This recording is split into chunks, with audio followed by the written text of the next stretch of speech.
Hello, my name is Steve White. I'm a crossbow user, both for target shooting and for hunting.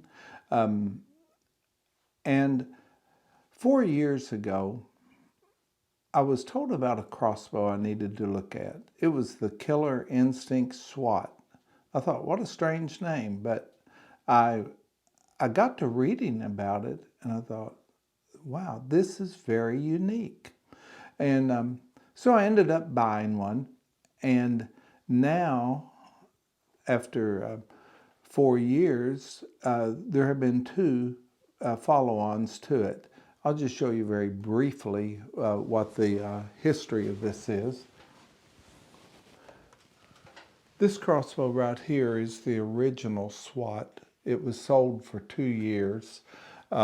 If you notice, I have a HHA optimizer on it, a Zeiss 2x8 scope. And this crossbow, at the time that it came out, in my opinion, had unequaled accuracy. I could keep 1-inch groups at 80 yards with custom arrows with this crossbow, shooting off of a good rest.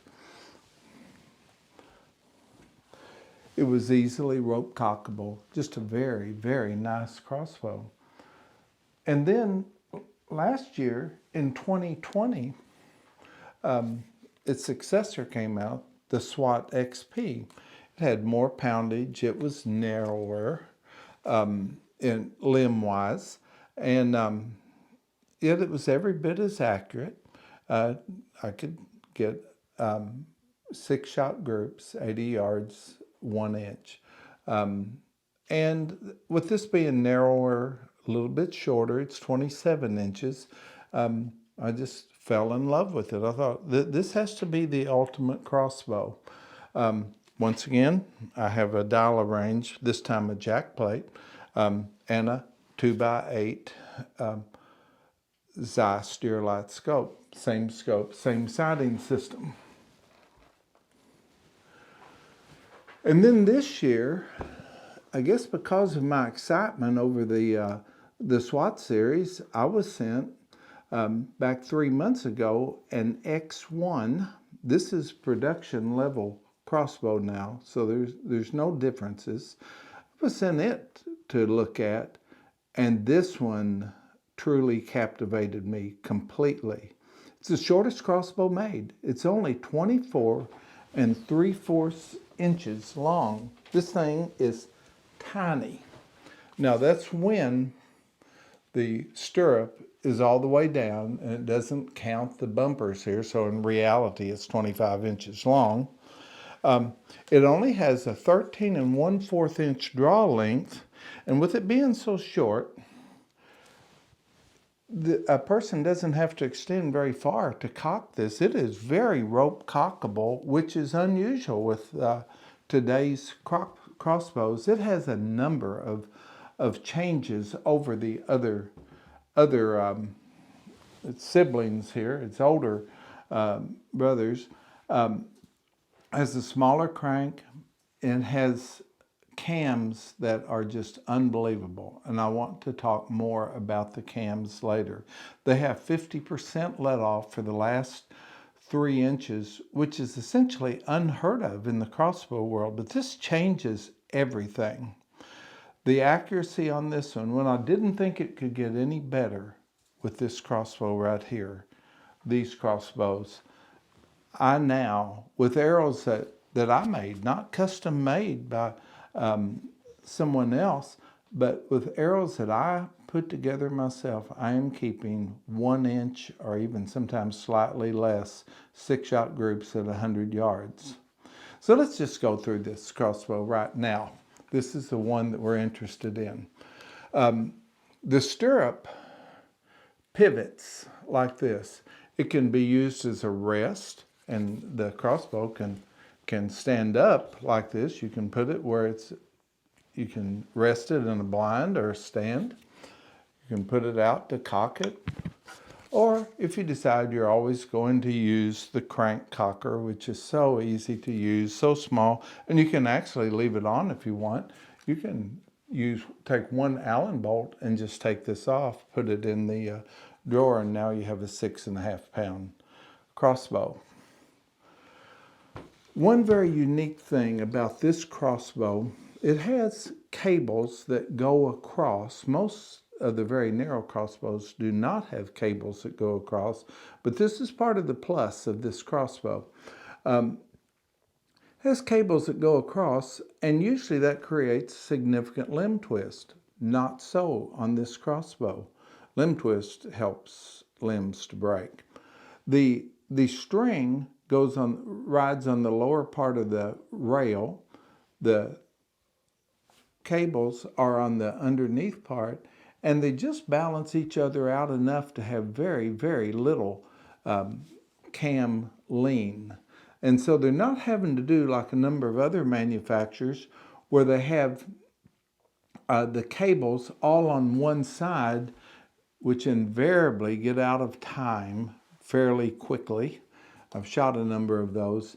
These cannot even get out of time, or if the strings or cable stretches any, since these are binary cams and the cables are only attached to the cams, not the limbs whatsoever, even slight cable stretch, the timing is still perfect.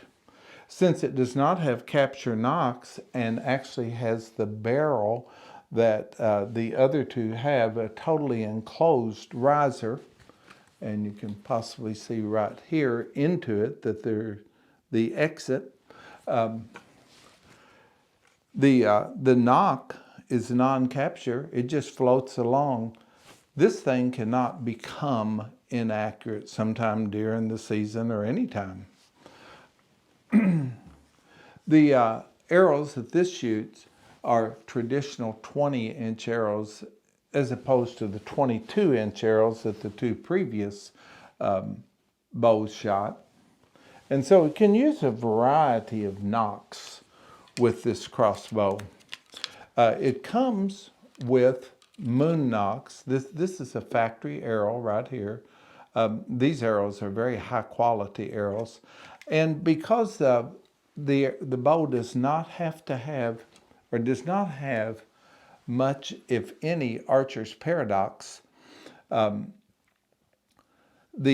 arrow comes out straight and needs very little to keep it going straight. So it does not have to have high drag vanes.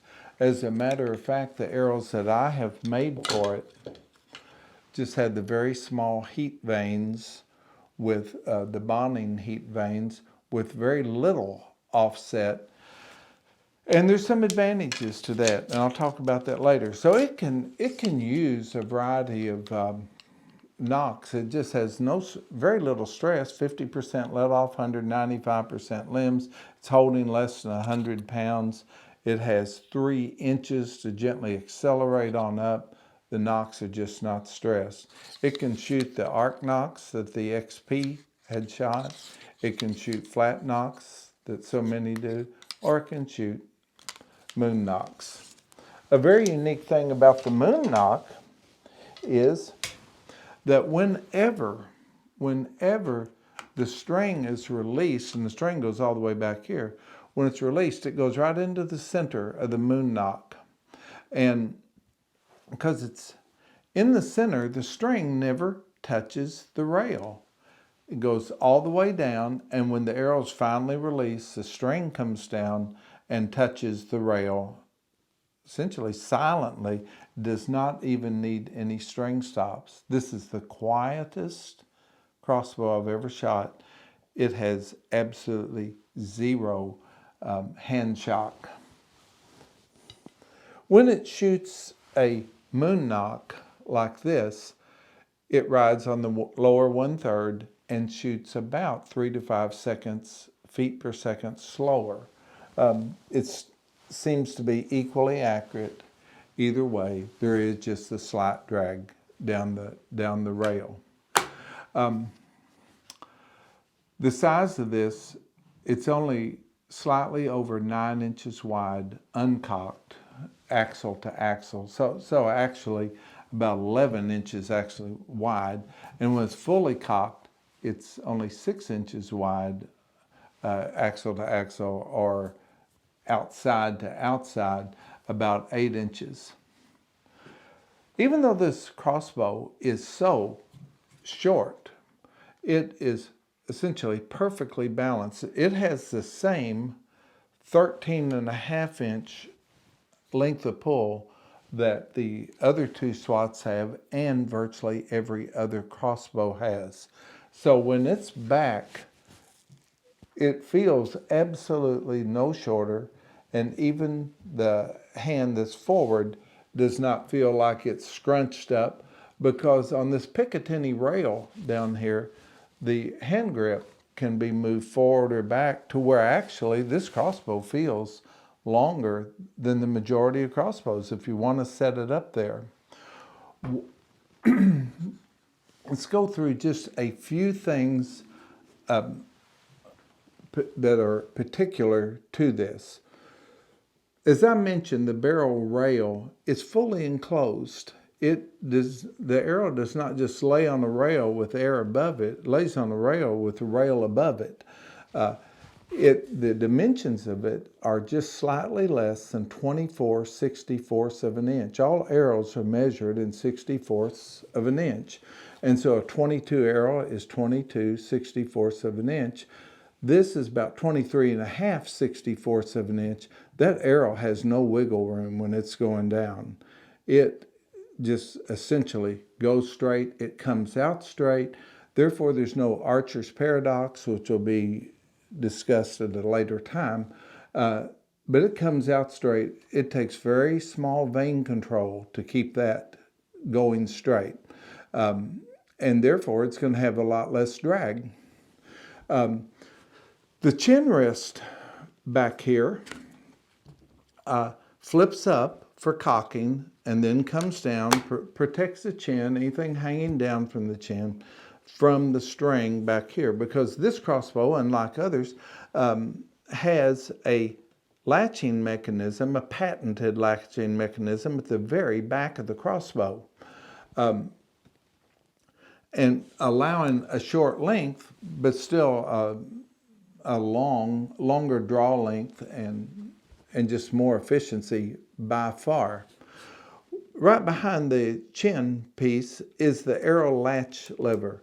And later on we will load one of these, but all you do to load it, it is so safe, is cock the crossbow, drop the arrow down, push this forward, it will latch. Most people who have this, even though they may have gotten in the habit of using a crank, will want to go back to a string. The string is that easy to cock. But if they decide, and I have, decided that want to use a crank, there is a new crank for this. It's essentially the same crank as the old one. It's 40% smaller. This was on the two previous versions. And this one snaps into the back of the butt piece, and it just slides in, and it is very sturdy. Nothing to break. The safety of the crossbow, it's incredible. This is the safest crossbow, period. If you're looking for a crossbow for a young person or a person who may just be struggling up here a little bit as far as keeping hands and fingers out of the deadly triangle of the string from where the string is here and then all the way back, this is the crossbow. When it is fully cocked, there is essentially no exposed string. It's so narrow here that hand cannot get into it. It has this protective shield down here because this is the only place that maybe a finger could get in, but a finger can't get through that. This is it. This is the safest crossbow, period. Plus, the arrow's fully contained. So if this arrow were to break during the shot, it will not come out and get the person. It's contained in there. This is safest crossbow, period. The scope, it has a very unique scope. It's one of the very best factory scopes made, one that's supplied in a kit. It comes with scope caps. It goes up to 450 feet per second, down to 275. It has lighted reticle, red and green, and correction, red and blue. And the optics are just excellent, rivaling some of the very best scopes out there. If I had to make any criticism of the scope, it would be the fact that the dots out past 50 yards are not labeled, so you get to count dots if you're shooting beyond that. But this is a great scope. But when you have the most accurate crossbow, period, it deserves something like a good dial range and a high quality rifle scope, or one of the newer systems. The trigger, 2.5 to 3 pounds. It's listed as 3 pounds. Everyone who has shot it has said, wow, it went off before I thought it would, and it was so smooth. The quiver. The quiver mounts right here. It's very identical to the other two SWATs. It mounts, it comes back longitudinally. It holds 3 arrows as opposed to 5 because this crossbow is so small, it just looks too big with the 5. You cannot upgrade from the quiver. It is just there. Warranty is hard to beat. It's lifetime for the owner. It's everything except wear items. Dealers can do all the work. It doesn't have to be sent back in.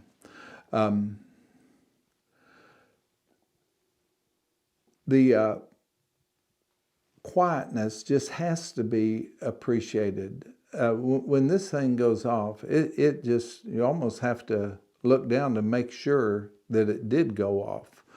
I think one of the most ironic things about this crossbow, and it's just hard for people to believe, is that not only is it the smallest crossbow, but it may be the absolute ultimate hunting crossbow, unless a person is looking for even greater speed. But now it shoots about like a 430, 440 feet per second crossbow.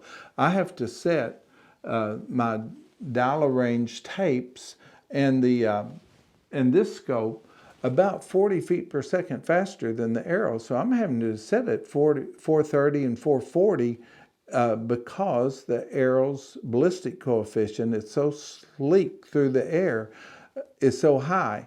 Therefore, it's really shooting like a 440 foot per second crossbow. Now, let's get to the cams. The cams are the thing that separate this crossbow from these two crossbows.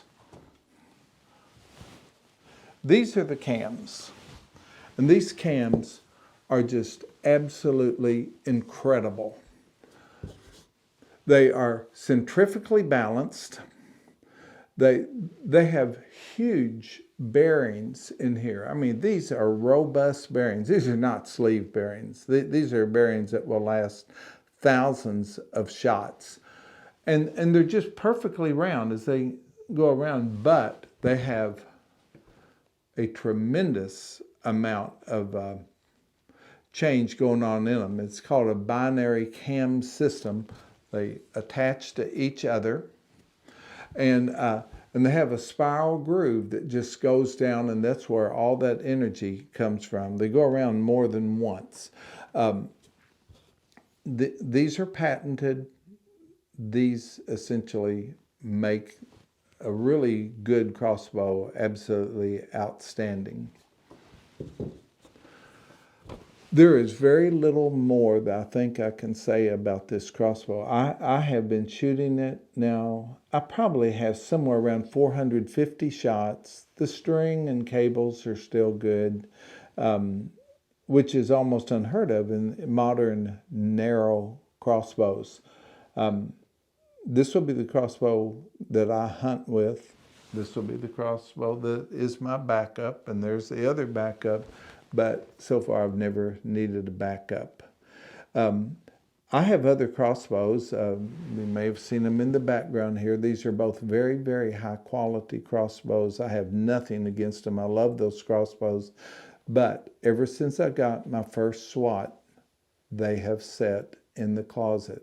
It's just very hard to take a great big heavy crossbow that is accurate and superbly made, but it's hard to take one of them when you have something like this that is so tiny, so accurate, just essentially without fault.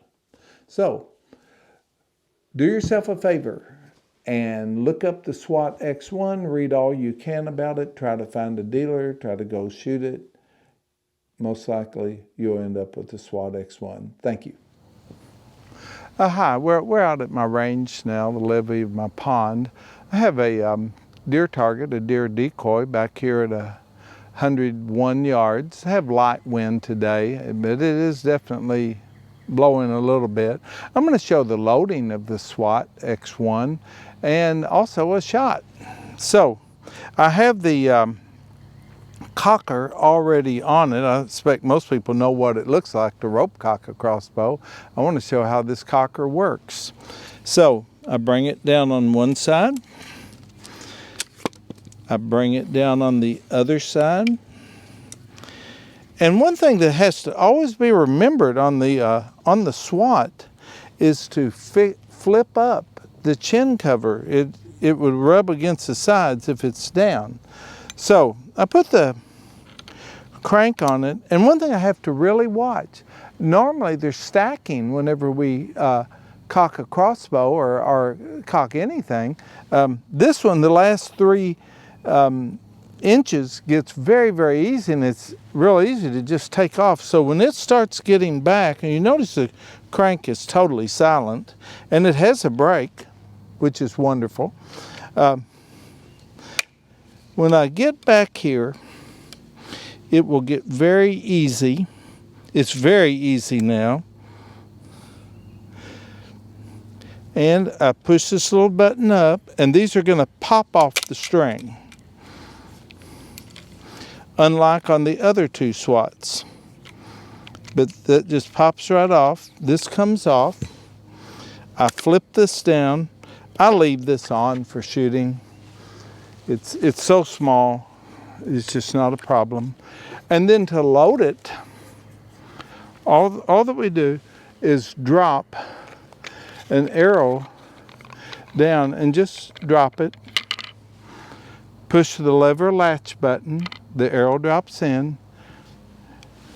It's now there, and it's ready to shoot.